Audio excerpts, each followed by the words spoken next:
How to get and use Deepseek on WhatsApp.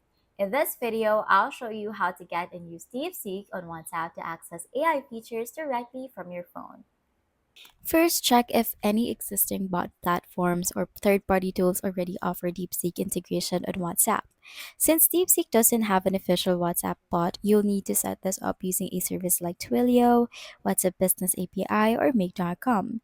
Start by getting a Twilio or WhatsApp Business number and linking it to your automation platform. Then use tools like Make.com or Python to connect DeepSeek's API to your WhatsApp chat flow.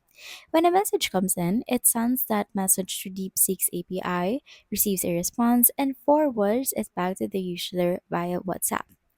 This setup allows you to chat with DeepSeek in real time through WhatsApp. You can ask it questions, get summaries, or even automate customer support replies using AI.